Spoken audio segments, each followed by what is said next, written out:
সম্মানিত সুধী, আজকের আলোচনার বিষয় আমাকে নির্ধারণ করে দিয়েছে বাইতুল মুকাররম এবং ইসলামিক ফাউন্ডেশনের কর্তৃপক্ষের পক্ষ থেকে রাসূল করিম সাল্লাল্লাহু আলাইহি ওয়াসাল্লামের হিজরত ঘটনা প্রবাহ ও তাৎপর্য। হিজরত একটি আরবি শব্দ, এর ব্যাপক অর্থ রয়েছে এবং কোরআনে ওই হিজরতের অনেক ব্যবহার আল্লাহ সুবহানাহু ওয়া তাআলা কুরআনুল কারীমে করেছেন। হিজরত অর্থ হচ্ছে ত্যাগ করা, ছেড়ে যাওয়া। তবে এই হিজরত বলতেই আমরা বুঝে থাকি রাসূলুল্লাহ সাল্লাল্লাহু আলাইহি ওয়াসাল্লাম আল্লাহ সুবহানাহু ওয়া তাআলার আদেশে, আল্লাহর সন্তুষ্টির উদ্দেশ্যে মক্কা থেকে মদিনায় তিনি গিয়েছেন, সেটাকেই হিজরত বলা হয়, এটি আমরা বুঝি। তবে আমরা এই হিজরতের যদি আরেকটু সংক্ষেপ করে আমরা বলতে চাই যে আল হিজরতি ইন্তেকালুল মুসলিম মিন দারিল কুফর ইলা দারিল ইসলাম, অর্থাৎ মুসলিম দারে কুফর, অর্থাৎ যখন কাফেরদের একটা মেলায় পরিণত হয়ে যায়, সেই কাফেরদের অত্যাচারের বন্যী লেলিহান থেকে মুক্তি পাওয়ার জন্য মুসলিম তার শান্তির স্থানে যখন পৌঁছে, সেফ জোনে পৌঁছে, সেটাকে হিজরত বলে থাকে। বাবাজি বন্ধুরা আমার, এই হিজরতের বিষয়ে আমরা পবিত্র কুরআনুল কারীমে সূরা তাওবার 40 নম্বর আয়াতে আল্লাহ সুবহানাহু ওয়া তাআলা রাসূলুল্লাহ সাল্লাল্লাহু আলাইহি ওয়াসাল্লামের হিজরতের যে ঘটনাটি ঘটেছিল তার একটা অংশ বিশেষ আল্লাহ তাআলা কুরআনুল কারীমে তুলে ধরেছেন। আসুন আমরা সেই আয়াত তেলাওয়াত করি, এরপর আমরা হিজরত বলতে কি বোঝায়, কেন হয়েছিল, হিজরতের প্রেক্ষাপট, রাসূলুল্লাহ সাল্লাল্লাহু আলাইহি ওয়াসাল্লামের হিজরতের গুরুত্ব, তাৎপর্য, হিজরত থেকে কি শিক্ষা, ধারাবাহিকভাবে নির্দিষ্ট সময়ের ভিতরেই আলোচনা করব।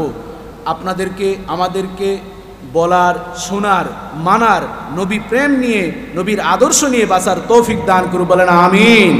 আরও জবান খুলে বলেন আমিন। আপনারা শেষ পর্যন্ত থাকতে রাজি আছেন তো?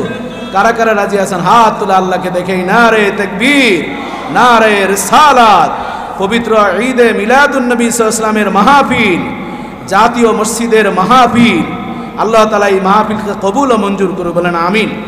সম্মানিত সুধী, দেখুন আল্লাহ সুবহানাহু ওয়া তাআলা সূরাতুত তাওবার 40 নম্বর আয়াতে নবী করিম সাল্লাল্লাহু আলাইহি ওয়াসাল্লামকে জানিয়ে দিচ্ছেন, ইজ আখরাজাহুল্লাযীনা কাফারু সানিয়া ইসনাইনি, যখন কাফেররা বের করলো সানিয়া ইসনাইনি, দুইজনের একজনকে, অর্থাৎ আল্লাহ তাআলা বুঝাচ্ছেন দুইজনকে বের করেন নাই, দুইজনের একজন। তাহলে এই দুইজনের মধ্যে আবু বকর রাদিয়াল্লাহু তাআলাও ছিলেন, সুবহানাল্লাহ বলেন।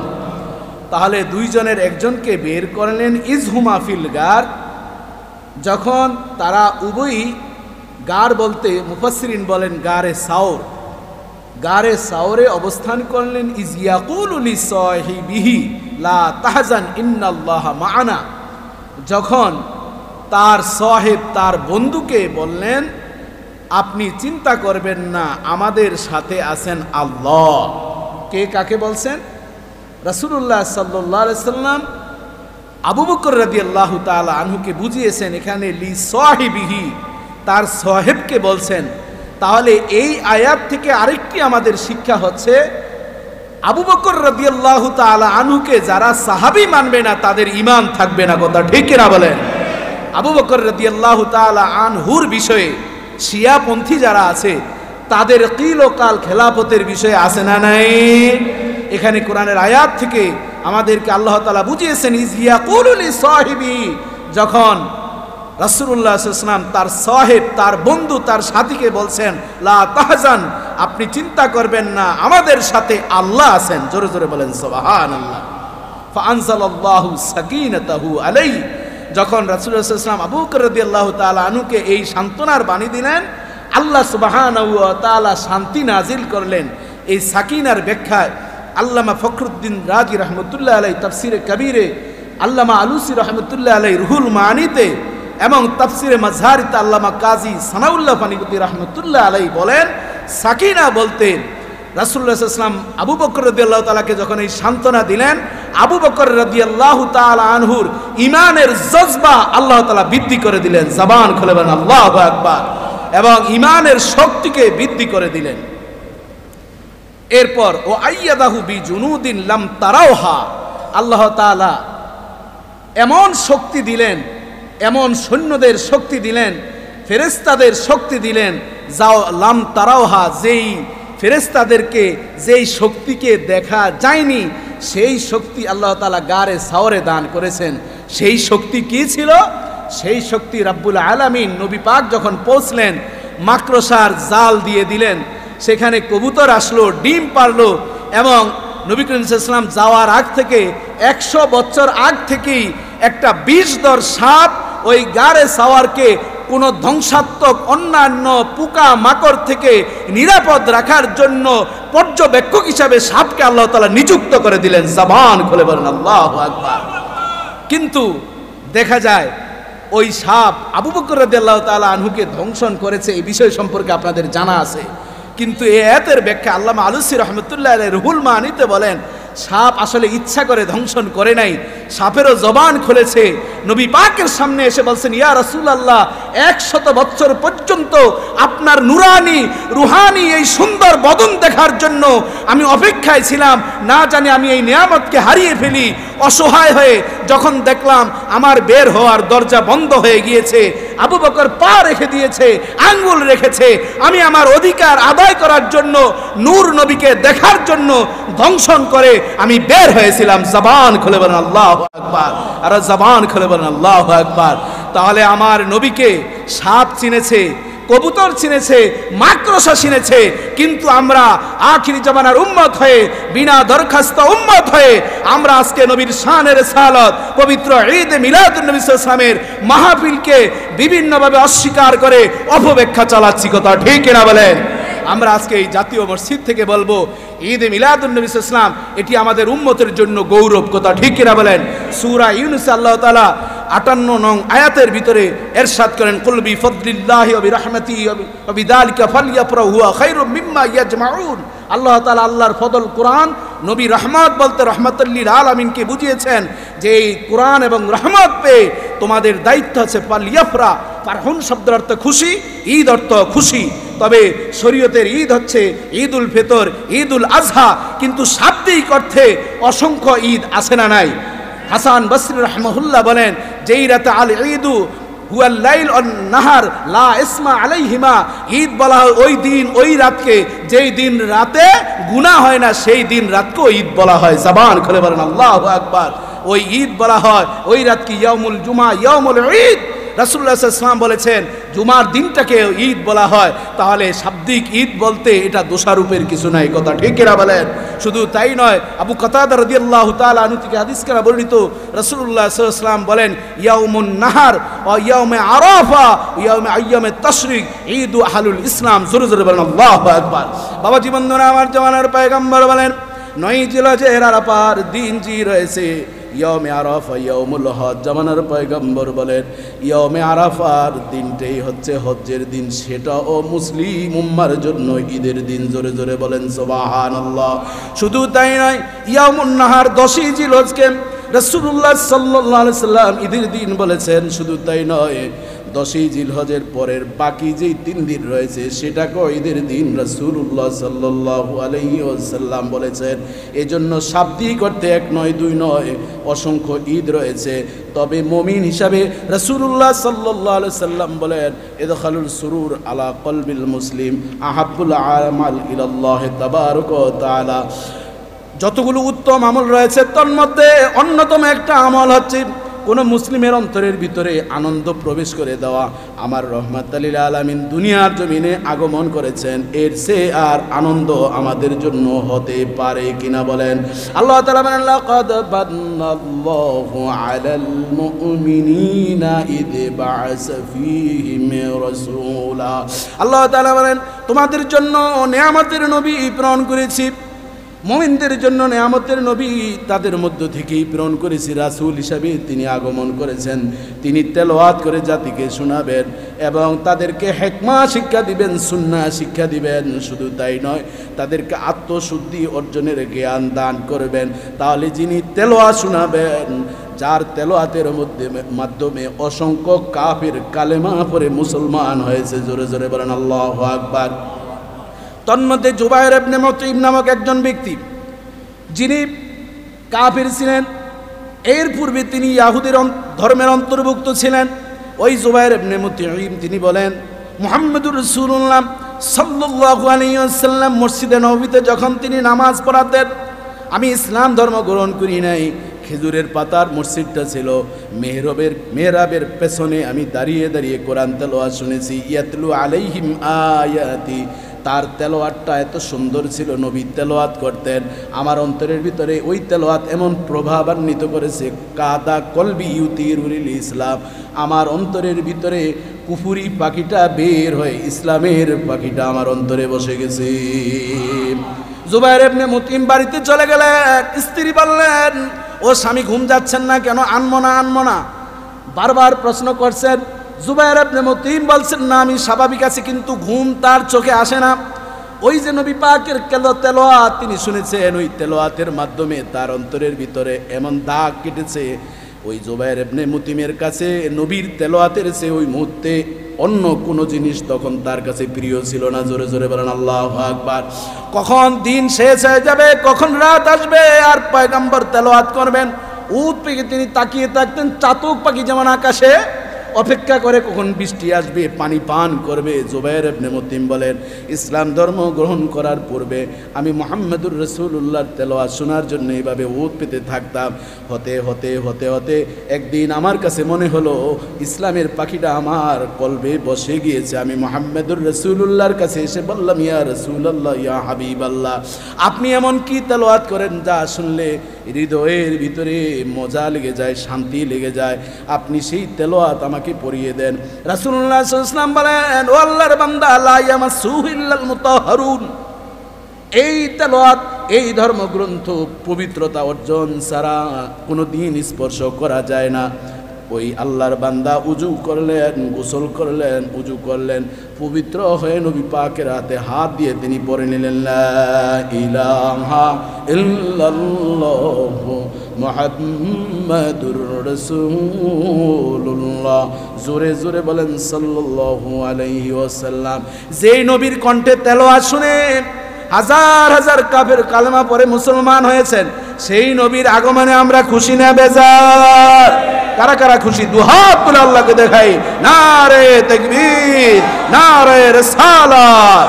পবিত্র ঈদ মিলাদুন নবী সাল্লাল্লাহু আলাইহি ওয়াসাল্লামের মাহফিল, জাতীয় মসজিদের মাহফিল আল্লাহ কবুল ও মঞ্জুর করে বলেন আমিন। বাংলাদেশে যত মাহফিল হোক, পবিত্র ঈদ মিলাদুন নবী সাল্লাল্লাহু আলাইহি ওয়াসাল্লামের ব্যানারে সব মাহফিলের চেয়ে জাতীয় মসজিদের এই মাহফিল হচ্ছে জাতীয় মাহফিল। কথা ঠিক কিনা বলেন?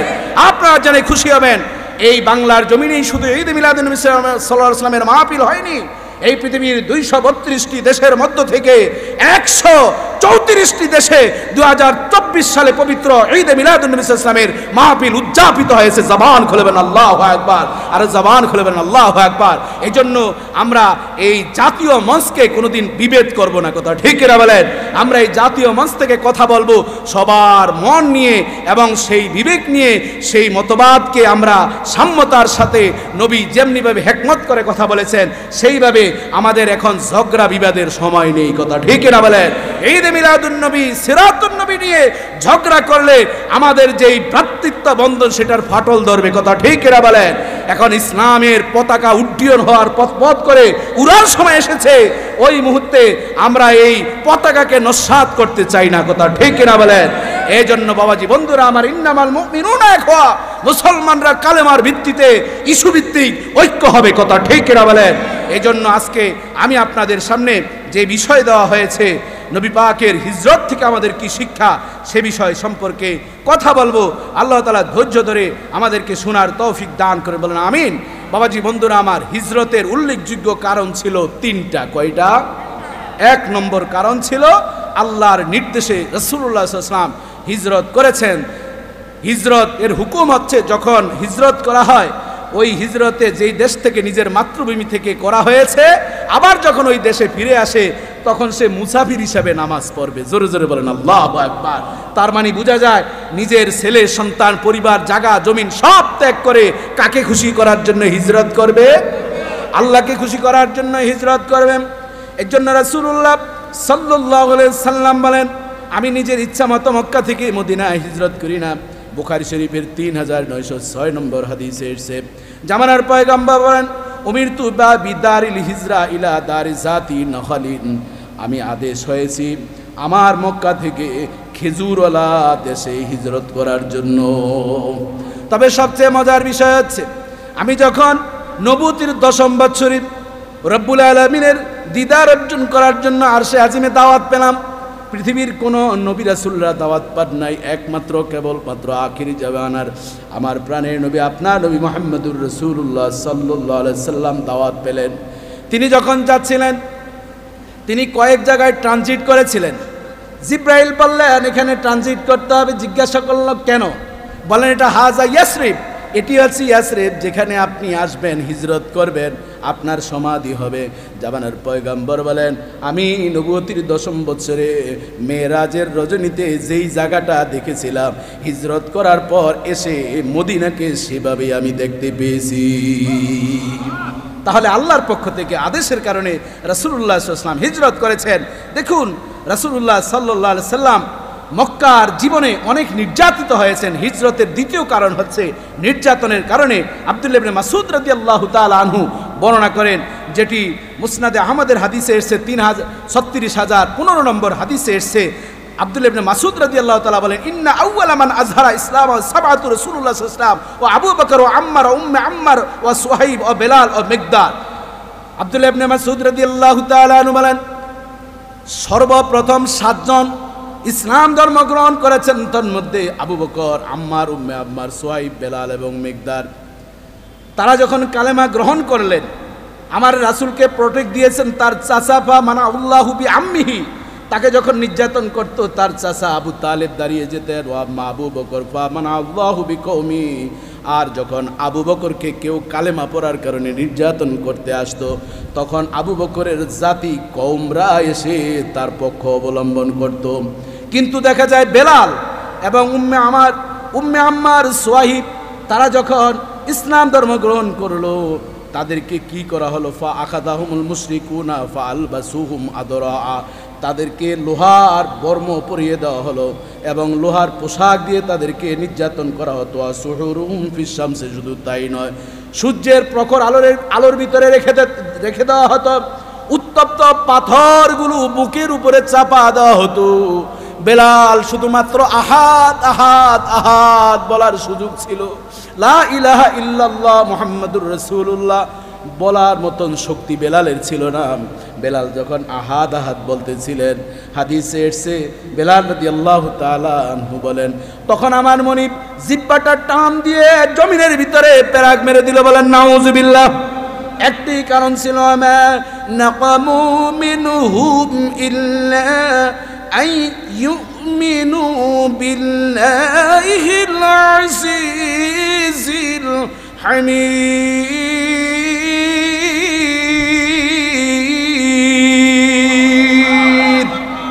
একমাত্র বেলাল রাদিয়াল্লাহু তাআলা আনহু এই উত্তপ্ত পাথর বুকের উপরে চাপা দেওয়া এবং জিহ্বা টান দিয়ে জমিনের ভিতরে পেরাক মেরে দেওয়ার একমাত্রই কারণ ছিল আল্লাহর কালেমা সে গ্রহণ করেছে। কথা ঠিক কিনা বলেন বাবাজি বন্ধুরা আমার? তাহলে অত্যাচার যখন অধিক চলছিল, রাসূলুল্লাহ সাল্লাল্লাহু আলাইহি ওয়াসাল্লাম হিজরতের সিদ্ধান্ত নিলেন। তৃতীয় নম্বর সিদ্ধান্ত হচ্ছে আল্লাহর সন্তুষ্টির জন্য, যেটা ইমাম বুখারী রাহমাতুল্লাহ আলাইহি সর্বপ্রথম হাদিস এনেছেন, নিয়তের হাদিস। সেটা আপনাদের জানা আছে, ইন্নামাল আমালু বিন্নিয়াত। এই হাদিস আপনাদের জানা আছে না নাই? সবার কিন্তু মুখস্থ। সমস্ত কাজ নিয়তের উপর নির্ভরশীল। ওয়া ইন্নামা লিকুল্লি ইমরিইম মা নাওয়া ফামান কানাত হিজরাতু ইলাল্লাহি ওয়া রাসূলি ফাহিজরাতু ইলাল্লাহি ওয়া রাসূলি। জোরে জোরে বলেন আল্লাহু আকবার। রাসূলুল্লাহ সাল্লাল্লাহু আলাইহি ওয়াসাল্লাম বলেন যে আল্লাহ এবং তার সন্তুষ্টির জন্য হিজরত করে, তার হিজরতটা আল্লাহ এবং তার রাসূলের সন্তুষ্টির জন্যই হবে। যেমনিভাবে সাহাবায়ে কেরাম নবীজির সাথে হিজরত করেছেন, নিজের স্ত্রী, নিজের সন্তান, নিজের আপনজন, নিজের ব্যবসা বাণিজ্য, অর্থ সম্পদ সব রেখে যখন মদিনায় চলে গেলেন, মদিনার আনসারী সাহাবীরা ওই মুহাজির সাহাবীদেরকে এত মায়া মোহাব্বত করেছেন। শুধু সাধারণ মোহাব্বত করেন নাই। তুফাইল ইবনে আমর আদ-দায়ুসি তিনি বলেন, আব্দুল্লাহ ইবনে সালাম রাদিয়াল্লাহু তাআলা আনহু বলেন, আমরা মদিনায় যখন অবস্থান করেছিলাম, মদিনার মানুষরা ওই মুহাজির সাহাবীদেরকে আমাদের ঘরের অর্ধেক তাদেরকে দিয়ে দিয়েছি। শুধু তাই নয়, খেজুরের বাগান ছিল, অর্ধেক খেজুরের বাগান দিয়েছি। শুধু তাই নয়, 2 জন বিবি আমাদের ছিল, আমরা একজন বিবিকে তালাক দিয়ে ওই মুহাজির সাহাবীদের সাথে বিবাহ বন্ধনের আবদ্ধ করে দিয়েছি। একটাই পরিচয় ছিল, কালেমার পরিচয়। কথা ঠিক কিনা বলেন? আব্দুল্লাহ ইবনে সালাম রাদিয়াল্লাহু তাআলা আনহু বলেন, এজন্য লাম্মা কাতাবান নবী সাল্লাল্লাহু আলাইহি ওয়াসাল্লাম আল মদিনা আউয়ালু মা ক্বাল আফশুস সালাম ওয়াতইমুত তুআম ওয়াসিলুল আরহাম ওয়াসাল্লু বিল লাইলি ওয়ান নাসু নিয়াম তাদখুলুল জান্নাতা বিসালাম। রাওয়াহু তিরমিজি। জোরে জোরে বলেন আল্লাহু আকবার। আব্দুল্লাহ ইবনে সালাম রাদিয়াল্লাহু তাআলা আনহু বলেন, মক্কা থেকে যখন সাহাবীরা নবীর সাথে হিজরত করে আসলেন, জামানার পয়গম্বর 4টা কর্মসূচি দিয়েছেন। কয়টা কর্মসূচি? 1 নম্বর বলছেন আফশুস সালাম, তোমরা সালাম দাও। আলামান আরব তো আমার নাম তারিফ, যাকে চিনো আর না চিনো। সালামের মাধ্যমে বন্ধুত্ব হবে, সালামের মাধ্যমে হিংসা দূর হয়ে যাবে, সালামের মাধ্যমে মানুষের শত্রুতা দূর হয়ে যাবে, সালামের মাধ্যমে আল্লাহর মহব্বত সৃষ্টি হবে, সালামের মাধ্যমে আল্লাহ প্রদত্ত নূর পয়দা হয়ে যাবে। বাবাজি বন্ধুরা আমার, এভাবে নবী করিম সাল্লাল্লাহু আলাইহি সাল্লাম হিজরতের পর সাহাবায়ে কেরামদেরকে আনসারী সাহাবীদের মধ্যে ভালোবাসার জন্য আমার নবী তালিম দিলেন। এরপরে বললেন, ওয়াতিমুত তুআম, ও মদিনার মানুষ, তোমরা বেশি বেশি মেহমানদারি করো। এখনো দেখবেন যারা হজ করতে গিয়েছেন, মসজিদে নববীতে অবস্থান করেছেন, এমন একদিন নাই যেখানে মসজিদে নববীতে মদিনার মানুষরা বিভিন্ন খাবার উপটৌকন না দেয়। কথা ঠিক না বলেন? এবং প্রতি সোমবার বৃহস্পতিবার আপনি যদি রোজা রাখেন, আপনার পানি নেওয়ার প্রয়োজন নাই, ইফতারি নেওয়ার প্রয়োজন নাই। মদিনার মানুষরা পৃথিবীর মধ্যে সবচেয়ে আতিথি পরায়ণ। জোরে জোরে বলেন সুবহানাল্লাহ। এর কারণ হলো আমার নবী হিজরত করে এসে তাদেরকে শিক্ষা দিয়েছেন, ওয়াতিমুত তুআম, তোমরা মানুষকে খাবার খাওয়াও। মান কানা ইউমিনু বিল্লাহি ওয়াল ইয়াউমিল আখির ফালিউকরিম দাইফা। জোরে জোরে বলেন আল্লাহু আকবার। জামানার পয়গম্বর বলেন যে আল্লাহর প্রতি ঈমান আনে, পরকালের প্রতি বিশ্বাস স্থাপন করে সে বেশি বেশি যাতে মেহমানদারি করে, মেহমানদারির মাধ্যমে রব্বুল আলামিন রিজিকের মধ্যে 10 গুণ বরকত দান করে দিবে।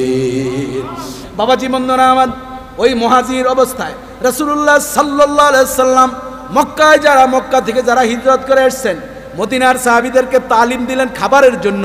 তারা খাবার সাপ্লাই শুরু করলো, মক্কার সাহাবীদের খাবারের ব্যবস্থা হয়ে গেল। জোরে জোরে বলেন আল্লাহু আকবার। ওই যে পয়গম্বর খাবার দিলে কখনো খাবার কমে না, রিজিক কমে না, সেটা নবী বলছেন আজ থেকে 1500 বছর পূর্বে মদিনার মানুষরা এখনো সেই ফজিলত পাচ্ছেন। জোরে জোরে বলেন আল্লাহু আকবার। বাবা বলছেন ওয়াসিলুল আরহাম, তোমরা আত্মীয়তার বন্ধনটা রাখবে। এরা যারা মক্কা থেকে এসছে, তোমাদের ব্লাড কানেকশন নয়, কিন্তু আত্মার আত্মীয় তারা। কথা ঠিক কিনা বলেন? আমরাও তো আত্মার আত্মীয়, নবীর উম্মত হিসাবে আমরা একজন আরেকজন, আমরা মুসলিম, আমরা ভাই ভাই। কথা ঠিক কিনা বলেন? আমরা আশিকে রাসূল, পৃথিবীর যে কোনো প্রান্ত থাকি, আই এম এ মুসলিম, আমি মুসলমান, এটি আমার পরিচয় সবচেয়ে বড়। কথা ঠিক কিনা বলেন? আমি উম্মতি মুহাম্মাদি, এটি আমার সবচেয়ে বড় পরিচয়। আমার নবী খাতামুন নবীন, এত কোনো সন্দেহ নেই। কথা ঠিক কিনা বলেন? আমার নবীর পরে কোনো নবী আসবে না, এটাই স্পষ্ট কথা। কথা ঠিক কিনা বলেন? বাবাজি বন্ধুরা আমার, এরপর নবী করিম সাল্লাল্লাহু আলাইহি সাল্লাম ওই মদিনার সাহাবীদেরকে শিক্ষা দিলেন, মদিনাবাসীদেরকে শিক্ষা দিলেন, ওয়াসাল্লু বিল লাইলি ওয়ান নাসু নিয়াম তাদখুলুল জান্নাতা বিসালাম। রাত যখন গভীর হয়ে যাবে, তোমরা নামাজে দাঁড়িয়ে যাবে, যত বেশি সিজদা দিবে রব্বুল আলামিনের আপন বান্দা, বন্ধুত্ব তোমাদের সাথে হয়ে যাবে। বাবাজি বন্ধুরা আমার, সাহাবায়ে কেরাম আমল শুরু করলেন। যারা হিজরত করে এসেছেন তাদের নামাজ দেখে দেখে, তাদের ইবাদত দেখে দেখে, তাদের আদর্শ দেখে দেখে আনসারী সাহাবীরা তাদেরকে আপন ভাইয়ের চেয়ে আরো বেশি মনে করলেন। জবান খুলে বলেন আল্লাহু আকবার। তাহলে বাবা হিজরতের কারণ কয়টা বলতে হবে আপনাদের? 1 নম্বর হচ্ছে আল্লাহর আদেশ, 2 নম্বর হচ্ছে যখন শত্রুতা অত্যাচার বেড়ে গেল।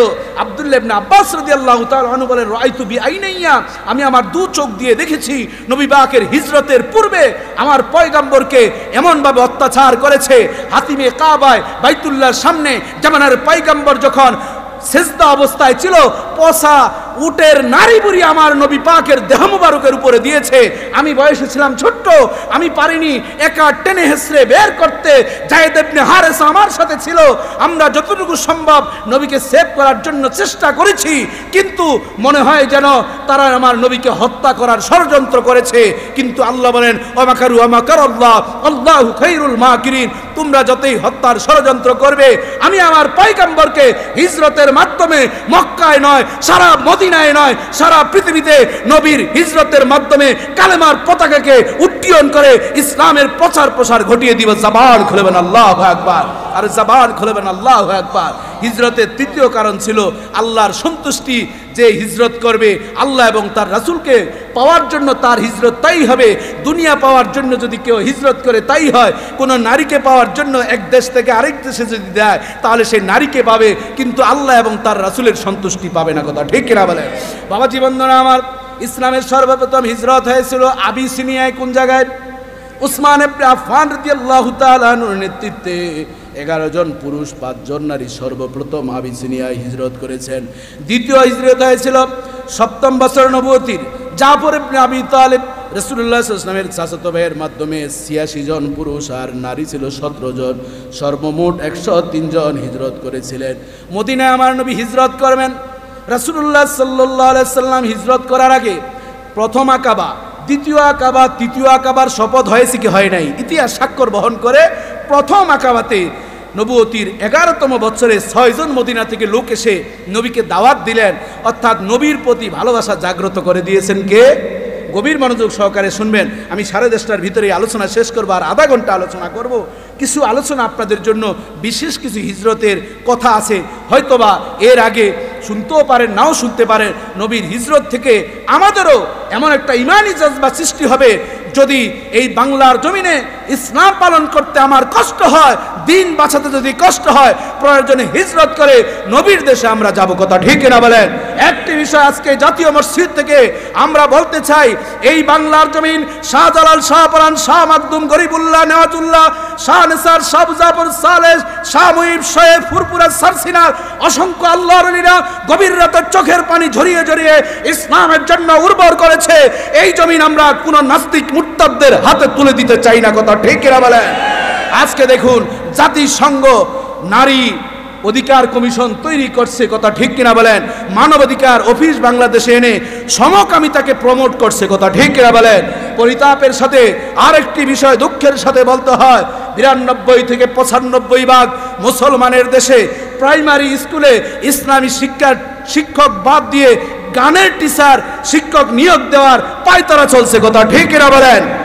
আমি আজকে জাতীয় মসজিদ থেকে জাতীয়ভাবে ঘোষণা দিতে চাচ্ছি, আমরা মুসলমান কোনোদিন গান বাজনার টিচার আমাদের সন্তানদের জন্য দেখতে চাই না। কথা ঠিক কিনা বলেন? যদি এ ধরনের কেউ আচরণ করে, এই কুবুদ্ধি যদি মাথায় আসে, তাহলে আমাদের পূর্বের পেশিস যেভাবে পালিয়েছে তাদেরও ভাগ্যবরণ বর্তমানে করতে হবে। কথা ঠিক কিনা বলেন? আমরা আমাদের ইসলামী শিক্ষা আমাদের যাতে থাকে, এজন্য প্রত্যেকটি স্কুলে ইসলামী ধর্মীয় শিক্ষার শিক্ষক বাধ্যতামূলক নিয়োগ দিতে হবে। কথা ঠিক কিনা বলেন? এটা আমাদের জন্যই, আপনার জন্যই। মেহেরিন নামক একটি মেয়ে তার স্বাধীনতার খর্ব করার জন্য মা বাবা তাকে শাসন করার কারণে মা বাবার বিরুদ্ধে মামলা করেছে। কথা ঠিক কিনা বলেন? এটা বাংলাদেশে হয়েছে, একমাত্র কারণ হচ্ছে ওই যে মানবাধিকারের অফিসের মতন কিছু অফিস বাংলাদেশে হচ্ছে, তারা ওয়েস্টার্ন কৃষ্টি কালচারগুলো পাশ্চাত্যবাদীদের বিভিন্ন ধরনের সুলভ প্রয়োজন আদর্শকে ভাড়া করে বাংলাদেশে আনছে। কথা ঠিক কিনা বলেন? কিন্তু আমি বলতে চাই, এই 92 থেকে 95 ভাগ মুসলমানের দেশ কোনোদিন মেনে নিবে না। কথা ঠিক কিনা বলেন? এই জন্য বাবাজি বন্ধুরা আমার, নবী পাকের হিজরত সম্পর্কে আমাদের ভালোভাবে বুঝতে হবে।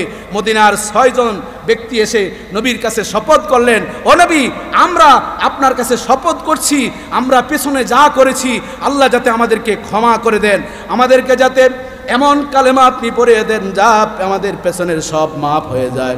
আমার নবীর হাতে হাত দিয়ে মদিনার 6 জন ব্যক্তি পড়লেন, লা ইলাহা ইল্লাল্লাহু মুহাম্মাদুর রাসূলুল্লাহ। জোরে জোরে বলেন সাল্লাল্লাহু আলাইহি ওয়াসাল্লাম। নবুয়তির 12তম বছরে 12 জন ব্যক্তি আকাবার দ্বিতীয় শপথ হলো। তৃতীয় শপথ 13তম বছরে 73 জন পুরুষ, 2 জন নারী, মোট 75 জন। 3 গ্রুপ মিলে 93 জন মদিনা থেকে আসছেন। এখন আপনাদের প্রশ্ন, হুজুর এই 93 জন কেন আসছে? 93 জন দিয়ে কি মদিনা ইসলাম কায়েম হবে? আমি আপনাদেরকে বলছি, যুগ জামানা পাল্টে দিতে চাই না। অনেকজন এক মানুষেই আনতে পারে জাতির জাগরণ। কথা ঠিক কিনা বলেন? এক নবী মুহাম্মদুর রাসূলুল্লাহ সাল্লাল্লাহু আলাইহি ওয়াসাল্লাম মাত্র 23 বছর কালেমার দাওয়াত দিয়ে 1,14,000 সাহাবীদেরকে নিয়ে হজ আদায় করেছেন। 100 উট আল্লাহর রাস্তায় কুরবানি করেছেন। নিজের হাতে 72টি উট তিনি কুরবানি করেছেন। বাকি 28টি আলী ইবনে আবি তালিবকে ডাক দিয়ে করেছেন। রাসূলুল্লাহ সাল্লাল্লাহু আলাইহি ওয়াসাল্লামের মুজিজা প্রায় 3,500। তার মধ্য থেকে ইসলাম স্বাক্ষর বহন করে, ইতিহাস স্বাক্ষর বহন করে, বেদে এবং নেহিয়া কিতাব স্বাক্ষর বহন করে। সিরাতে মুস্তাফা আল্লামা ইদ্রিস কান্দলিবি রাহমাতুল্লাহ আলাইহি বলেন, কিয়ামতের পূর্ব পর্যন্ত আমার নবী যে 1,14,000 সাহাবী নিয়ে হজ করেছেন, কোন রাজা বাদশাহ, কোন পীর মাশায়েখ, কোন ব্যক্তির পক্ষে সম্ভব হবে না। 100 উট কুরবানি দেওয়া সম্ভব হবে না। এটিও আমার নবীর মুজিজা। জোরে জোরে বলেন আল্লাহু আকবার, আর জবান খুলে বলেন আল্লাহু আকবার। সেই নবীর মিলাদুন নবীর মাহফিলে আমরা এসে খুশি না বেজার? সেই খুশি হচ্ছে ঈমানের খুশি। ওই ঈমানের সাথে যদি খুশি হন তাহলে এর প্রতিদানও আছে। কথা ঠিক না বলেন? বাবাজি বন্ধুরা আমার, সর্বমোট 93 জন রাসূলুল্লাহ সাল্লাল্লাহু আলাইহি ওয়াসাল্লামকে যখন বললেন মদিনায় যাওয়ার জন্য, রাসূলুল্লাহ সাল্লাল্লাহু আলাইহি ওয়াসাল্লাম মুসাব ইবনে উমাইর নামক একজন ব্যক্তিকে পাঠালেন। মুসাইব ইবনে উমরকে, তিনি ছিলেন আরবের মধ্যে একজন শৌখিন ব্যক্তি। তার অবস্থাটা ছিল এমন, মা রাআইতু বি মক্কা আহাদান আনামা আইশান, বিলাসবহুল জীবন তার ছিল। উহুদের যুদ্ধে তিনি শাহাদাত বরণ করেছেন। সেই মুসাইব ইবনে উমর যখন মদিনায় গেলেন, রাসূলুল্লাহ সাল্লাল্লাহু আলাইহি সাল্লামকে খবর পাঠালেন, নবী গো, মদিনার জমিনের প্রত্যেকটা মানুষ আপনার নুরানি বদন দেখার জন্য অপেক্ষায় আছে। রাসূলুল্লাহ সাল্লাল্লাহু আলাইহি সাল্লাম আবু বকর রাদিয়াল্লাহু তাআলা আনহুকে শাওয়াল মাসে অর্থাৎ রবিউল আউয়াল মাসে হিজরত হয়েছে, এর 6 মাস আগে, 5 থেকে 6 মাস আগে বললেন, ও আবু বকর, প্রস্তুত থাকো, পরিবেশ যেভাবে প্রতিকূল হচ্ছে মনে হয় মক্কা থেকে মদিনায় যেতেই হবে। নবীর মনে আছে যখন নবুয়তি তিনি পাবেন, গাড়ে হেরায় গিয়েছেন, যখন জিব্রাইল আসলেন, ইকরা বিসমির ধ্বনি যখন বেজে উঠল, তখন তিনি এসে খাদিজা রাদিয়াল্লাহু তাআলা আনহার কাছে এসে বললেন, জাম্মিলুনি জাম্মুলিনি, আমাকে কম্বল দিয়ে আবৃত, আমি ভয় পাচ্ছি। ওরাকে ইবনে নফলের কাছে গেলেন। ওরাকে ইবনে নফল, বুখারী শরীফের হাদিসে এসেছে, ওরাকে ইবনে নফল বললেন যে আপনাকেও অন্য নবীদের মতন হিজরত করতে হবে, মক্কায় আপনি থাকতে পারবেন না। আমার নবীর মাথায় চলে আসলো, ওরাকে ইবনে নফল তো আজ বহু বছর আগে আমাকে ইঙ্গিত দিয়েছে, কাজেই বুঝেছি আল্লাহর আদেশও এসেছে, কাজেই মক্কার জমিনে যতই থাকতে চাই, যতই মায়া লাগুক, মক্কা থেকে আমার মদিনায় যেতেই হবে। জবান খুলে বলেন আল্লাহু আকবার। আর আমার আল্লাহর বাড়িতে আরশে আজিমে যাওয়ার সময় আমার ট্রানজিট হয়েছিল সেই ইয়াসরিব, সেটি আমি যা বুঝতে পারছি সেটি আমার সমাধিস্থল হবে, সেখানেই আমার শেষ সব কর্মসূচি হবে, কাজেই সেখানে যেতে হবে। বাবাজি বন্ধুরা আমার, মুসাইব ইবনে উমর রাদিয়াল্লাহু তাআলা আনহু যখন এই ঘটনা বললেন মদিনার অনুকূল, আবু বকর রাদিয়াল্লাহু তাআলাকে মেসেজ দিলেন। রাসূলুল্লাহ সাল্লাল্লাহু আলাইহি সাল্লাম রবিউল আউয়ালের 1ম তারিখে রওনা করলেন। 8 দিন পর্যন্ত যেতে যেতে যেতে যেতে তিনি পৌঁছে গেলেন মসজিদে কুবা।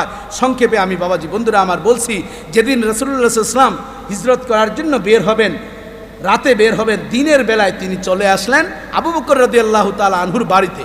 কখন আসলেন সে সম্পর্কে আমরা বুখারী শরীফের 3905 নম্বর হাদিস, মুসলিম শরীফের 2380 নম্বর হাদিসে আম্মা জান আয়েশা রাদিয়াল্লাহু তাআলা আনহা বলেন, কালাত কানা রাসূলুল্লাহ সাল্লাল্লাহু আলাইহি ওয়াসাল্লাম ইয়াতি বাইতা আবি বকর আনু আহাদা তরফাইন নাহারে ফালাম্মা ওজানা লাহু ফিল খুরুজি ইলাল মাদিনা জাআনা রাসূলুল্লাহ সাল্লাল্লাহু আলাইহি ওয়াসাল্লাম বাইতানা নাহারান ফাআখবারা আবু বকর বিযালিকা ফাকালা আসসাবাতু ইয়া রাসূলুল্লাহ ক্বালা আসসাবাতু ক্বালাত ফাআল্লাহি মা আলিমতু ক্বাবলা যালিকা আন্না আদান ইয়াবকি মিনাল ফারহি হাত্তা রাআইতু আবু বকর ইয়াবকি ইয়াওমাইযিন জুরজুরমান। আল্লাহু আকবার।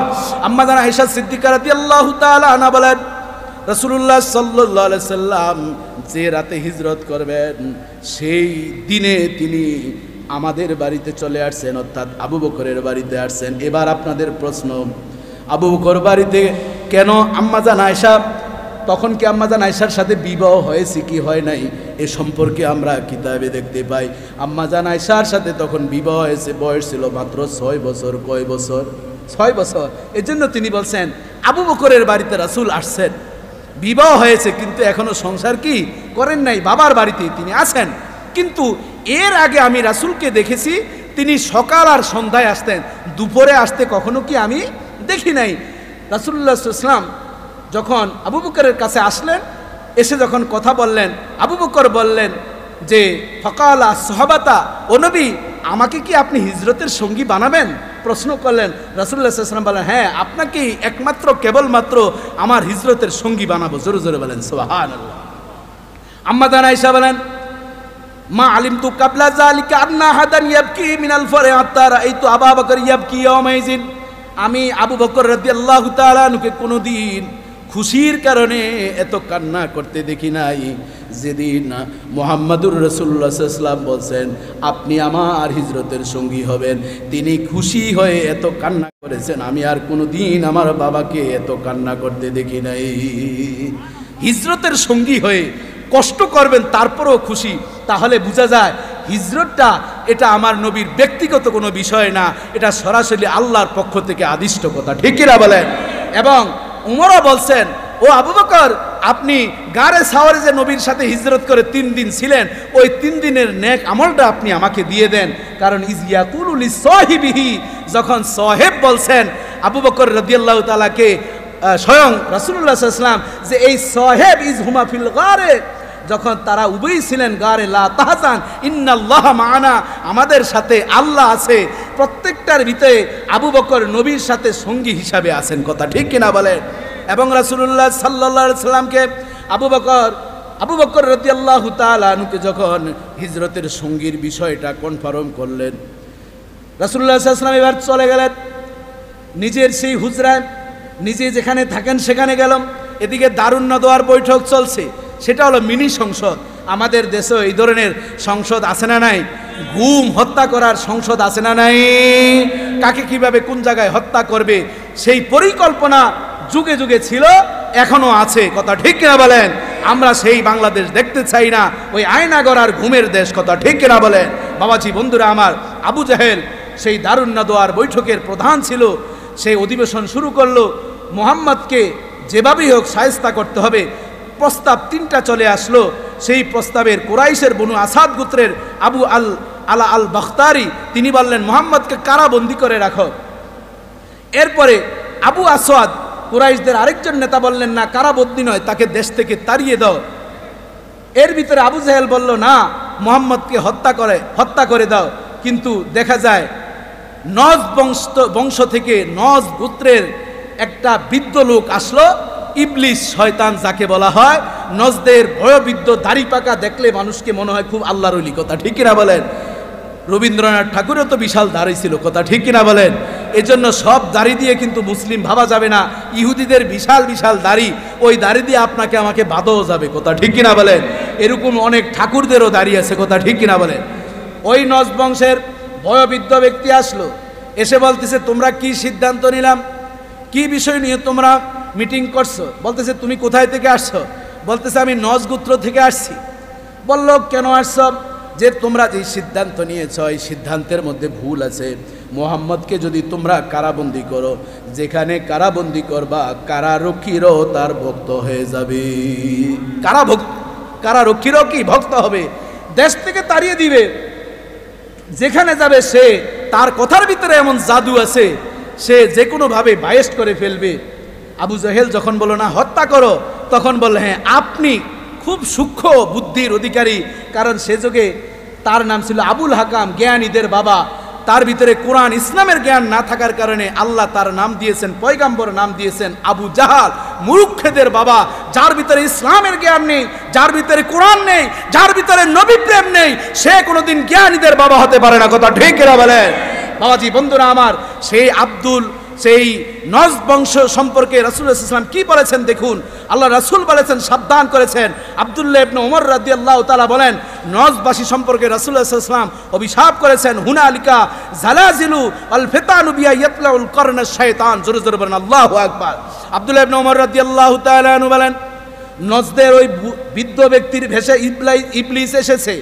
আসলে সে নজদের ওই গ্রহণযোগ্য ব্যক্তি নয়, তার আকৃতিতে এসে সে নবীর ষড়যন্ত্র করেছে, নবীর বিরুদ্ধাচরণ করেছে।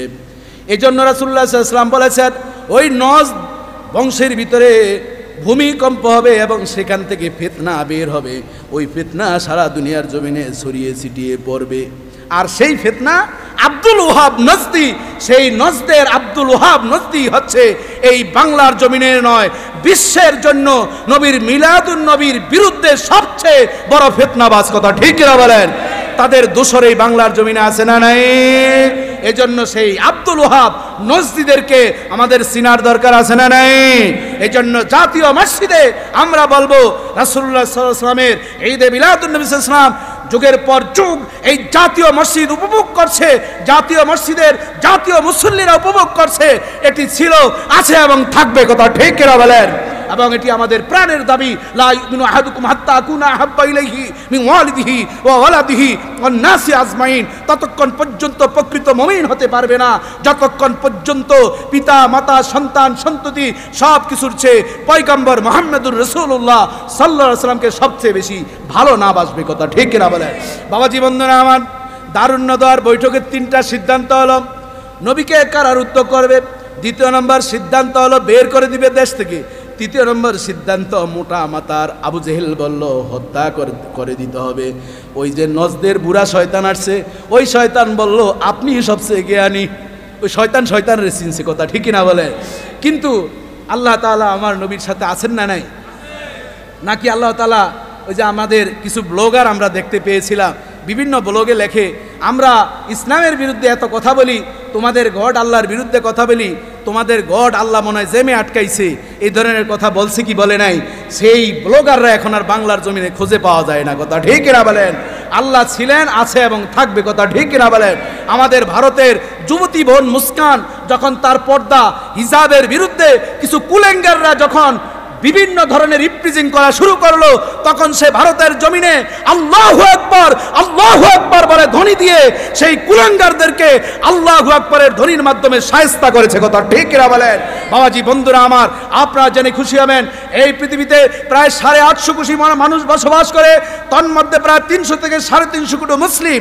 এই মুসলিমের মধ্যে 1.25 কোটির মতন যুবক। ওই মুস্কান নামক যুবতী বোন দেখিয়ে দিয়েছে ভারতের জমিনে যেভাবে ইসলামের বিরুদ্ধে কথা বলে, বাংলার জমিনের ইসলাম নিয়ে সিনেমিনি খেলছে, বাংলার জমিনের হিন্দুদেরকে আমরা নিরাপত্তা দিচ্ছি, অথচ কয়েকদিন পর পর তারা খুসা মেরে বলে বাংলার জমিনের মন্দিরে নাকি আগুন দেওয়া হচ্ছে।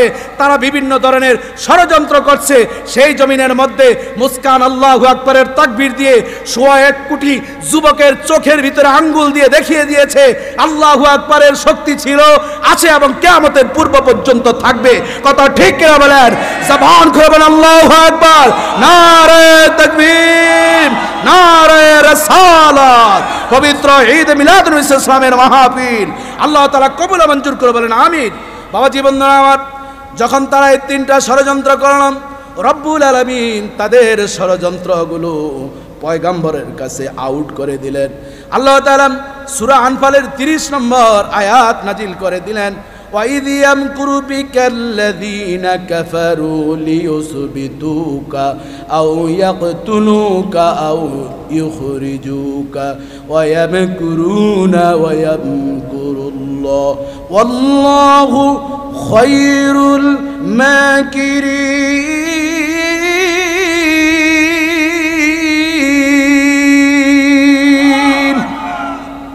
আল্লাহ তাআলা যখন দারুন নদওয়ার বৈঠকে 3টা সিদ্ধান্ত হলো, 3টা সিদ্ধান্ত জামানার পয়গম্বরকে জানিয়ে দিলেন। আল্লাহ তাআলা বলেন তারা ওই কাফিররা ষড়যন্ত্র করতেছে আপনাকে বন্দী করবে, লিউজবিতুকা আও ইয়াকতুলুকা। আবু জেহেল সিদ্ধান্ত দিল না, হত্যা করবেন। এরপর আরেক সিদ্ধান্ত চলে আসলো, আবু আসওয়াদ কুরাইশ এক নেতা বলল না, তাকে মক্কা থেকে বের করে দিবে। আল্লাহ তাআলা বলেন কাফেররা যতই ষড়যন্ত্র করুক না কেন, আমি আল্লাহ বড় কৌশলী। বলেন আল্লাহু আকবার। কৌশল কেমন? এই কৌশল অবলম্বন করলেন আল্লাহ। কিভাবে? আবু জেহেল বলল হত্যা করার জন্য 12 গোত্রের 40 জন জল্লাদ নিযুক্ত করা হলো। ধারালো তরবারি দিয়ে মুহাম্মদুর রাসূলুল্লাহ সাল্লাল্লাহু আলাইহি সাল্লামের বাড়িটা ঘেরাও করা হলো। রাসূলুল্লাহ সাল্লাল্লাহু আলাইহি সাল্লাম আল্লাহর পক্ষ থেকে মেসেজ পেয়ে গেলেন। আলীকে ডাক দিয়ে গভীর রাত্রে বলেন, আলী রে, আমার বিছানায় তুমি চাদর মুড়ি দিয়ে ঘুমিয়ে থাকবে। আর এই যে একটা লিস্ট দিলাম, মক্কার মানুষ আমারে যতই খারাপ বলুক, গোপনে গোপনে তারা আমাকে ব্যাংক বানাইছে, আমি মোহাম্মদ একটা ব্যাংক মক্কার জমিনের, ওই ব্যাংকের ভিতরে তারা বহু টাকা অর্থ পয়সা আমার কাছে জমা রেখেছে। আমি যখন চলে যাব রে আলী,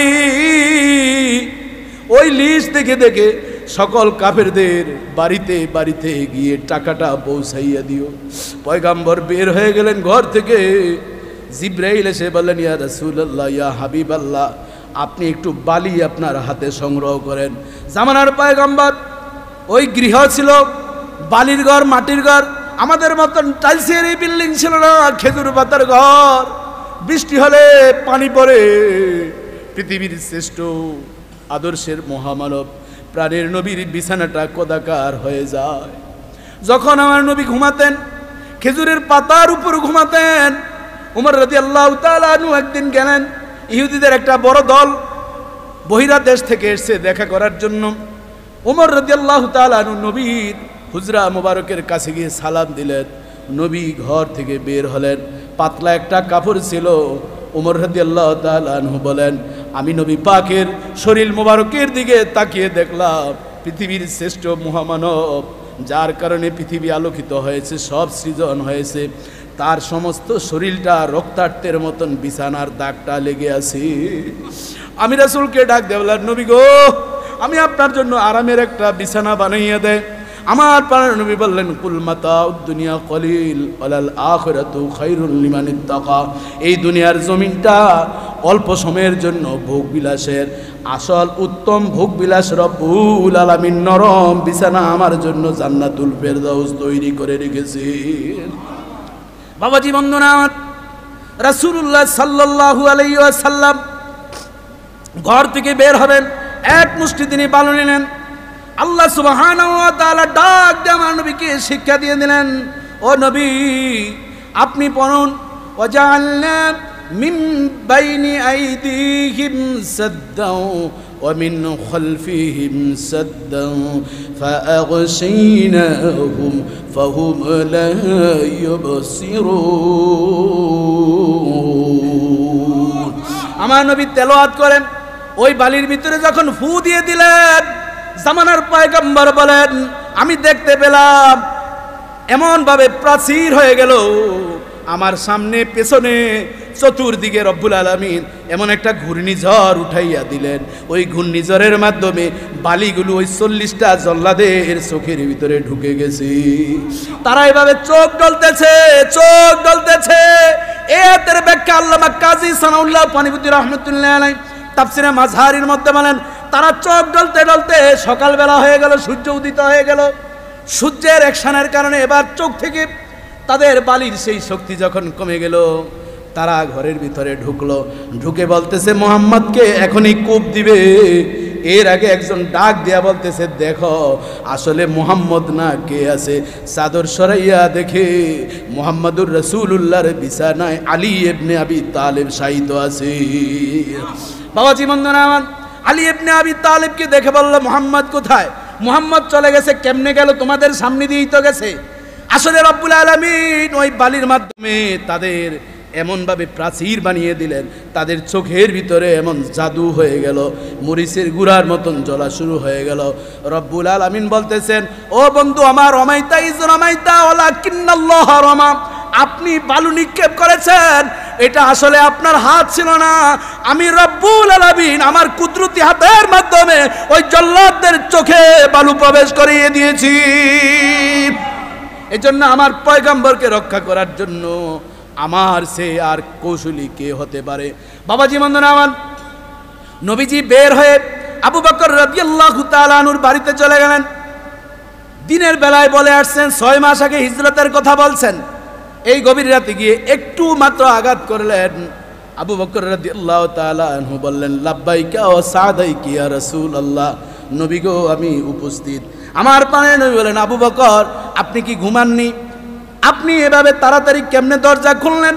আবু বকর ডাক দিয়ে বললেন, ইয়া রাসূলুল্লাহ, ইয়া হাবিবাল্লাহ, ওই যে শাওয়াল মাসে আপনি বলছেন হিজরত করতে হবে, মক্কা থেকে মদিনায় যেতে হবে, আল্লাহে বিল্লাহে, আল্লাহর কসম করে বলছি, সেই দিন থেকে অদ্যাবধি পর্যন্ত আমি আবু বকর হিজরতের গাঠুরি তৈরি করে মাথায় নিয়ে এই দরজার সাথে দাঁড়িয়ে দাঁড়িয়ে রাত কাটাইয়া দে। এটাকেই বলা হয় লিসাবিহি ইয়াকুলু লিসাহিবিহি, যখন তার বন্ধুকে বলছে সবাই সাহেব সবাই বন্ধু হতে পারে না, সুসময়ে অনেকেই বন্ধু বটে হয়, দুসময়ে হায় হায় কেহ কারো নয়। কথা ঠিক কিনা বলেন? আবু বকর রাদিয়াল্লাহু তাআলা আনহু শুধু হিজরতের বন্ধু নয়, জামানার পয়গম্বর বলেন আমি ইসলামের দাওয়াত পুরুষদের মধ্যে সর্বপ্রথম আবু বকরকে দিয়েছি। যতজনকেই দাওয়াত দিয়েছিলাম আমার স্ত্রী খাদিজাকে দিলাম, সে গ্রহণ করেছে। আর পুরুষদের মধ্যে বিনা দ্বিধায় বলার সাথে সাথে যিনি ইসলাম ধর্ম গ্রহণ করেছেন তিনি আমার বাল্য বন্ধু আবু বকর। জোরে জোরে বলেন সুবহানাল্লাহ। বাবাজি বন্ধুরা আমার, এবার নবী পাক রওনা করলেন 8 কিলোমিটার দূরে গারে সাওর, সেখানে তিনি অবস্থান করলেন 3.5 কিলোমিটার উঁচু। 11.5 কিলোমিটার নবী গেলেন।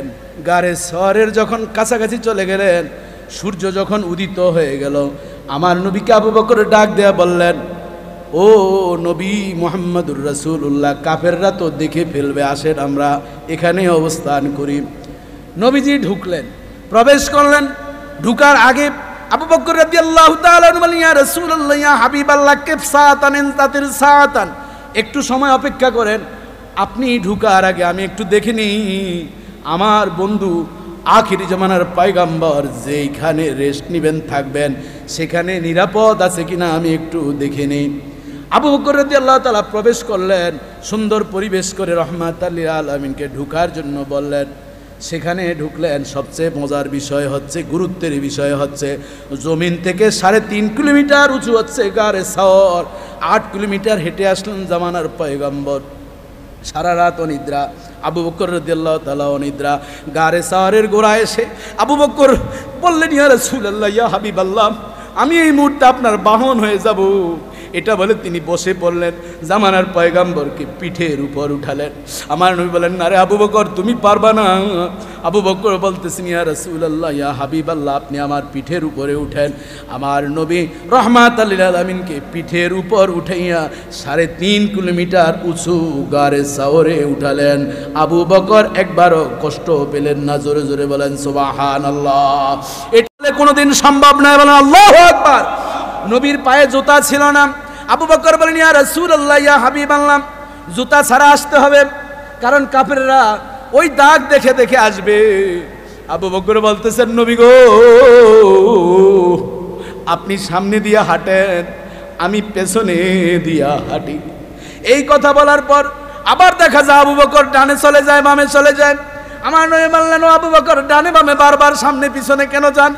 কই, ইয়া রাসূলুল্লাহ, ডানে যখন যাই আমার মনে হয় বাম দিক থেকে যদি কাফেররা এসে আপনাকে আক্রমণ করে, আবার পেছনের দিকে যাই মনে হয় না জানি পেছনের দিক থেকে আক্রমণ করে, আবার দৌড় দিয়ে সামনে যাই, মরলে আমি মরব। আমার নবী আমার বন্ধু মুহাম্মদুর রাসূলুল্লাহকে আমি জীবিত থাকা অবস্থায় একটা ফুলের টোকা শরীরে পড়তে দিব না। সাথে সাথে আবু বকর রাদিয়াল্লাহু তাআলার গায়ে একটা চাদর ছিল, কোন বর্ণনায় এসেছে পাগড়ি ছিল। কি ছিল? পাগড়ি অথবা চাদর। তিনি মাজায় বেঁধে নিলেন। বেঁধে ওই যে দুইজন হাঁটতেছেন, পায়ের দাগ আছে না নাই? আরব দেশের মানুষরা তখন পায়ের দাগ বুঝতেন, এজন্য যাতে করে ওই কাপড়ের এভাবে টানার কারণে পায়ের দাগ যাতে না থাকে, এজন্য তিনি রাসূলকে আগে হাঁটিয়েছেন, নিজে পেছনে, আর পেছনে রেখেছেন চাদর বা সেই পাগড়িটাকে। রাসূল সাল্লাল্লাহু আলাইহি ওয়াসাল্লাম ঢুকলেন। আবু বকর রাদিয়াল্লাহু তাআলা বলেন, ইয়া রাসূলুল্লাহ, এখানে অনেকগুলো ছিদ্র আছে, ছিদ্রগুলো বন্ধ করতে হবে। সব বন্ধ করলেন, কিন্তু দেখা যায় চাদর দিয়ে ছিদ্র বন্ধ হলে একটা ছিদ্র বাকি ছিল। সিরাতে মুস্তাফা কিতাবের মধ্যে আল্লামা ইদ্রিস কান্দলিবি রহমতুল্লাহ আলাইহি বলেন, ওই একটা ছিদ্র আবু বকর রাদিয়াল্লাহু তাআলা তার পা মোবারক দিয়ে চেপে রাখলেন। চেপে রাখার পর হঠাৎ করে সাপের দংশন, ওই দংশনের বিষ ক্রিয়ার কারণে সমস্ত শরীরের ভিতরে যখন এমন বিষ ক্রিয়া হয়ে গেল, আবু বকর রাদিয়াল্লাহু তাআলা বলেন, ক্বালা কুলতু লিন নবী সাল্লাল্লাহু আলাইহি ওয়াসাল্লাম وأنا في الغار لو أن أحدهم نظر تحت قدميه لأبصرنا فقال ما ظنك يا أبا بكر باثنين الله ثالثهما জোরে জোরে বলেন আল্লাহু আকবার। বুখারী শরীফের 3652 নম্বর হাদিস এসেছে, যখন গারে সাওয়ারে ঢুকেই গেলেন, ওই ছিদ্র বন্ধ করার আগে আবু বকর রাদিয়াল্লাহু তাআলা আনহু বলতেছেন, ইয়া রাসূলুল্লাহ, ইয়া হাবিবাল্লাহ, ওই যে কাফেররা তো চলে আসছে, তারা যদি তাদের পায়ের দিকে একটু তাকায় লাভ ছড়া না, আমাদের উভয়কে দেখে ফেলবে। আমার নবী ডাক দেয়া বলছেন, ও আবু বকর, তুমি কি ধারণা করতেছ আমরা কেবল দুইজন না, আল্লাহু সালিসুহুমা, আল্লাহ আমাদের তৃতীয় জন হিসাবে আছি। বাবাজি বন্ধুরা আমার, ছিদ্র বন্ধ করা হলো, এই ওয়াজ আপনাদের জানা আছে, এই ওয়াজ সবার মুখস্থ, আমার সে আপনারা ভালো পারেন। সাপ ধ্বংসন করলো, চোখ থেকে পানি পড়লো, নবীজি জাগ্রত হয়ে এলেন, গরম পানি তাকিয়ে দেখতেছেন, আবু বকর কান্না করে। নবী বললেন, আবু বকর, মনে হয় বাড়ির কথা মনে পড়েছে, এই জন্য কান্না করছেন। তিনি বলেন, ইয়া রাসূলুল্লাহ, ইয়া হাবিবাল্লাহ, ফিদাকা বি উম্মি, ইয়া রাসূলুল্লাহ, আমার মা বাবা আপনার কদমে উৎসর্গিত হোক, আমার বাড়ি সন্তান সন্ততি সব শেষ হয়ে যাক, আমার নবী থাক, এটি আমার সবচেয়ে বড় নেয়ামত। ও রাসূল, আমি এজন্য কান্না করি না, মনে হয় কোনো বিষধর সাপ আমাকে ধ্বংসন করেছে। নবী মুখ থেকে একটু থুতু মোবারক লাগালেন, সেই জায়গাটায় আগে যেমন সুস্থ ছিলেন সেভাবে সুস্থ হয়ে গেলেন আবু বকর। জোরে জোরে বলেন আল্লাহু আকবার। বাবাজি বন্ধন, আমার সাপ বের হয়ে আসলো। সাপ বলেন, ইয়া রাসূলুল্লাহ, আমাকে ক্ষমা করুন, 100 বছর পর্যন্ত এই গর্তের মধ্যে ছিলাম, আপনার নুরানি বদনটা দেখব, না জানি আপনি চলে যান, এজন্য বের হওয়ার কোনো রাস্তা না পেয়ে আবু বকরকে ধ্বংস করেছি, আমাকে ক্ষমা করে দেন। জবান খুলে বলেন আল্লাহু আকবার। ও বাবা, এরপর আরেকটি মজার হাদিসের বিষয় আপনাদেরকে জানাতে চাই। আল্লামা আলুসি রহমতুল্লাহ আলাইহি রুহুল মানিতে বর্ণনা করেন, এবং ইমাম বাগবী রহমতুল্লাহ আলাইহি চমৎকার বর্ণনা করেছেন, যখন আবু বকর বারবার বলতেছিলেন, ওই তো কাফেররা চলে আসছে, এই তো তাদের পা দেখা যায়, ওরা যদি নিচের দিকে তাকায় আমাদের দুইজনকে দেখবে। রাসূলুল্লাহ সাল্লাল্লাহু আলাইহি ওয়াসাল্লাম ডাক দিয়ে বলছেন, ও আবু বকর, ডান দিকে একটু তাকিয়ে দেখো, কি দেখা যায়। আবু বকর রাদিয়াল্লাহু তাআলা আনহু বলেন, আমি ডান দিকে তাকিয়ে দেখেছি বিশাল একটা সমুদ্র দেখা যায়, আর ওই সমুদ্রের ভিতরে একটা জাহাজ প্রস্তুত হয়ে আছে। যদি কাফেররা আক্রমণ করে আমার নবীকে রব্বুল আলামিন ওই জাহাজে উঠাইয়া মদিনায় পৌঁছাইয়া দিবে। নবীর জন্য আল্লাহ প্রস্তুত, এই জন্য নবী বলছেন, লা তাহজান ইন্নাল্লাহা মা'ানা। বাবা, আজকে আর সেই হিজরত সম্পর্কে আমাদের আর বলার সেই সুযোগ নেই। যতটুকু আলোচনা করেছি, এই হিজরত থেকে আমাদের শিক্ষা হচ্ছে নবীর প্রেম, নবীর ভালোবাসা আমাদের দরকার আছে না নাই? বাবাজি বন্ধুরা, আমার কয়েকটি লিখিত বই শুধুমাত্র দেখানোর জন্য আপনাদের কাছে এনেছি। বর্তমান প্রেক্ষাপটে আমার নবীকে বলে আমাদের মতন সাধারণ মানুষ পচে গলে মাটির সাথে মিশে গিয়েছে, এই ধরনের কথা বলে কি বলে না? আমার নবী হায়াতুন নবী, জিন্দা নবী, কথা ঠিক কিনা বলেন? তিরমিজি শরীফের হাদিসে আছে না নাই? মুসলিম শরীফের হাদিসে আছে না নাই? মান সাল্লা ইন্দা কবরি সামিতু আমান সাল্লা নাইয়ান উবলিগতু। রাসূল সাল্লাল্লাহু আলাইহি ওয়াসাল্লাম বলেন, আমি নবীর রওজা মুবারকের পাশে আমার কোনো উম্মত যদি এসে সালাম দেয়, আমি নবী নিজ কানে শুনতে পাই, রদ্দাল্লাহু রূহি, রব্বুল আলামিন আমার রূহকে ফেরত দিয়ে দেন। তাহলে আমার নবী জিন্দা নবী না মুর্দা নবী? নবী করিম সাল্লাল্লাহু আলাইহি ওয়াসাল্লাম বলেন, আতিমুল রুকু আস সুজুদ, তোমরা রুকু সিজদা ঠিক মতন দাও। ইন্নী লা আরাকুম মিন যাহরি, তোমরা সামনের দিকে যেমন দেখতে পাও, আমি নবী পেছনের দিকেও তেমনি দেখতে পাই। জবান খুলে বলেন আল্লাহু আকবার। এই হায়াতুন নবী, জিন্দা নবী নিয়ে এখানে লিখেছি, আমার নবী সশরীরে মেরাজ করেছেন, কথা ঠিক কিনা বলেন? নবীর সেই সশরীরের মেরাজ নিয়ে আমি এখানে লিখেছি। নবী শাফাতের কাণ্ডারি, কিন্তু বর্তমানে বলতেছে নবী নাকি শাফাত করতে পারবে না, নবীর শাফাতের জন্য ওদের কাছে যেতে হবে সুপারিশ করার জন্য। জোরে জোরে বলেন নাউযুবিল্লাহ। এই বিষয়গুলো এখানে লিখেছি। শবে বরাত, লাইলাতুল বারাতের বিষয় নিয়ে অনেক কথা আমাদের সমাজে আছে, এবং যৌতুক আমাদের সমাজে আছে না নাই, এই বিষয়গুলো নিয়ে এই বইটি লিখেছি। এবং সহিহ আকীদায়ে নাজাতের পথ, এই বইটিতে লিখেছি আহলে সুন্নাত ওয়াল জামাত আমাদের বাংলাদেশে বিভিন্ন ভ্যারাইটিস আছে না নাই? লাভ দিয়া হাল দিয়া জিকির করো, যেমনে মাওলায় রাজি হয় এরাও বলে আহলে সুন্নাত ওয়াল জামাত, গান বাজনা করে এরাও বলে। এই জন্য প্রকৃত আহলে সুন্নাত ওয়াল জামাতকে এটার পরিচয় এখানে তুলে ধরেছি বাবাজি বন্ধুরা আমার। এরপর মাযহাব কি ও কেন, মাযহাব কেন চারটি, আমরা কেন হানাফি, এ বিষয় নিয়ে লিখেছি। লা ইলাহা ইল্লাল্লাহ মুহাম্মাদুর রাসূলুল্লাহ, এই কালেমা নাকি একসাথে পড়া যাবে না, এটা বেদাত। এই ধরনের বিষয়গুলো নিয়ে আমাদের সমাজে ফিতনা ছড়াচ্ছে, কথা ঠিক কিনা বলেন? নবীরা নিষ্পাপ না, নবীরা আল্লাহর কাঠগড়ায় দাঁড়াতে হবে, এই কথাগুলো নিয়ে বিভিন্ন বিভেদ চলছে। সাহাবায়ে কেরাম কেরাম মেয়ারে হক নয়। সাহাবায়ে কেরামরা বিভিন্ন সত্যের মাপকাঠি এই ধরনের কথা বলছে। এবং আমাদের নামাজ কিভাবে পড়বে 29টা বিষয় নিয়ে এখানে লিখেছি, আমলের বিভিন্ন বিষয় নিয়ে লিখেছি। আপনাদের যাদের সম্ভব নিবেন। নবী করিম সাল্লাল্লাহু আলাইহি ওয়াসাল্লামের শানের সালাতের মাহফিল, পবিত্র ঈদে মিলাদুন নবী সাল্লাল্লাহু আলাইহি ওয়াসাল্লামের মাহফিল, জাতীয় মসজিদের এই মাহফিলের বারাকা আমাদের সকলকে দান করুন, বলেন আমিন। আল্লাহুম্মা সাল্লি ওয়া সাল্লিম ওয়া বারিক আলাইহি। সকলে দুরূদ শরীফ পড়েন। সাল্লাল্লাহু আলা মুহাম্মাদ সাল্লাল্লাহু সাল্লাল্লাহু আলা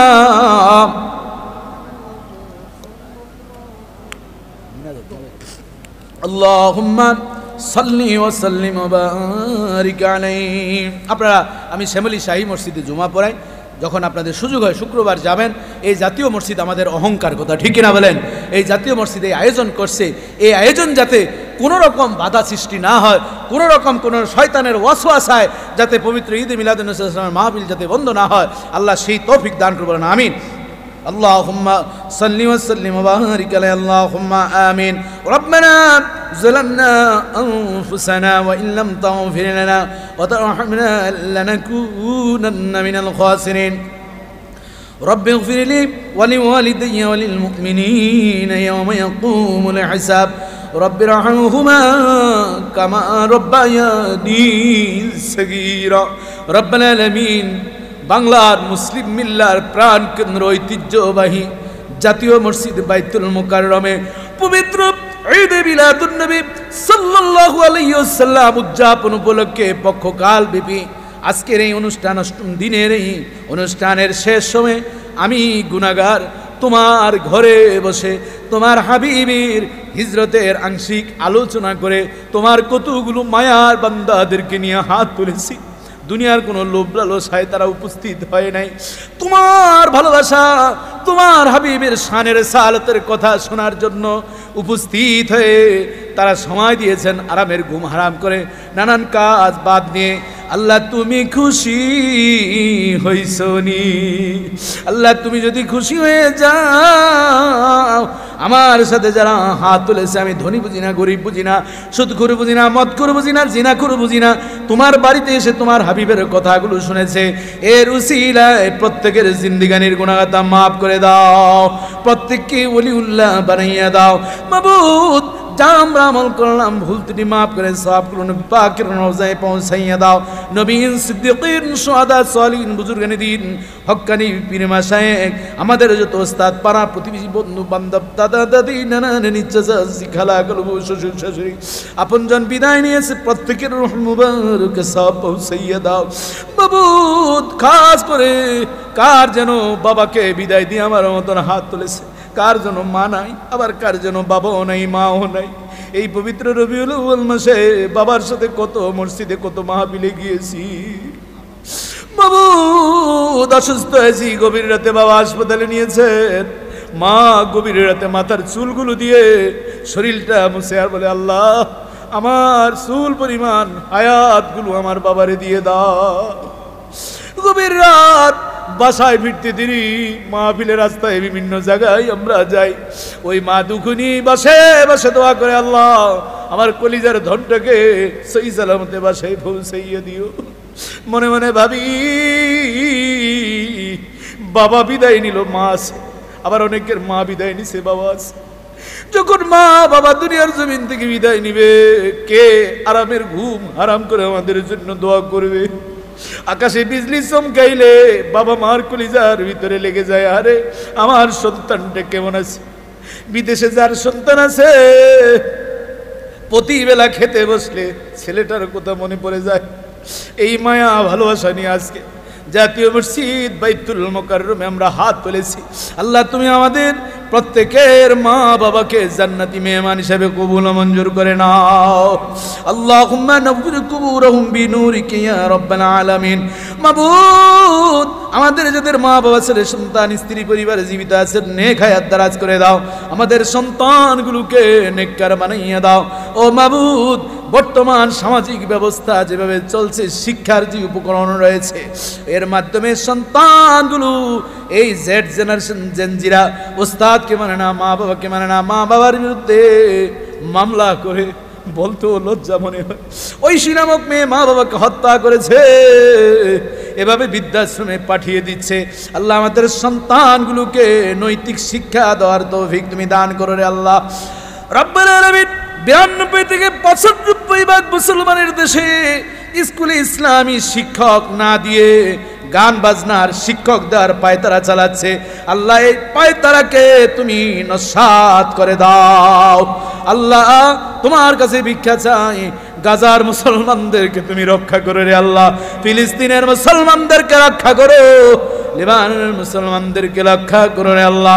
কাতারের উপর নির্যাতন শুরু করেছে, বিশ্বের 22টি মুসলিম দেশ একত্রিত হয়েছে, তাদের মাঝে যাতে কোনো ফাটল না হয়, দুনিয়ার কোনো লোভের কারণে যাতে বিচ্ছিন্ন না হয়ে বিশ্ব হায়ানা ইসরায়েলদেরকে মাটির সাথে মিশিয়ে দেওয়ার সেই শক্তি দান করে রে আল্লাহ। আল্লাহ আবার এক জাক পাখি পাঠিয়ে দাও আল্লাহ, তোমার বাইতুল্লাহকে রক্ষার জন্য যেভাবে পাঠিয়েছো আবার ইসরায়েলের উপর সেই পাখিগুলোকে পাঠিয়ে দাও আল্লাহ। তোমার গ্রেনেডের কোনো অভাব নেই আল্লাহ, তুমি তাদেরকে সেই শিক্ষা দিয়ে দাও, ইহুদিদের পণ্যগুলো বর্জন করার ইমানি শক্তি দান করো। জাতীয় মসজিদ বাইতুল্লাহকে, বাইতুল মুকাররমকে আল্লাহ হক কথা বলার জন্য সেই ইমানি শক্তি দান করো আল্লাহ। পবিত্র ঈদ মিলাদুন নবী সাল্লাল্লাহু আলাইহি মাহফিলকে কবুল ও মঞ্জুর করো, শেষ পর্যন্ত যাতে মাহফিলগুলো ইমানি জাজবায় হয় তৌফিক দান করো। আজকের মাহফিলে যারা ইসলামিক ফাউন্ডেশনের কর্মকর্তা কর্মচারী কষ্ট করে রাত বিপি রয়েছেন, প্রত্যেককে আল্লাহ তুমি হায়াতে তাইয়্যিবা দান করো। যারা আমার সাথে হাত তুলেছেন, এত সময় ছিলেন, আলোচনা শুনেছেন, আল্লাহ তোমার ঘর বাইতুল্লাহ স্বচক্ষে দেখার তৌফিক দিও আল্লাহ। আল্লাহ যে নবীজিকে দেখতে জাহান্নামের আগুন হারাম হয়ে যায়, সেই নবীজির জিয়ারত আমাদের নসিব করে দিও আল্লাহ। নবীজিকে না দেখাইয়া আমাদের মরণ দিয়েন না রে আল্লাহ। সুবহান রাব্বিকা রাব্বিল ইজ্জাতি আম্মা ইয়াসিফুন ওয়া সালামুন আলাল মুরসালিন ওয়া জানাকা লাকাল মাউদাল মাউতিনা লা ইলাহা ইল্লাল্লাহু মুহাম্মাদুর রাসূলুল্লাহ সাল্লাল্লাহু আলাইহি ওয়া সাল্লাম। আসসালামু আলাইকুম ওয়া রাহমাতুল্লাহ।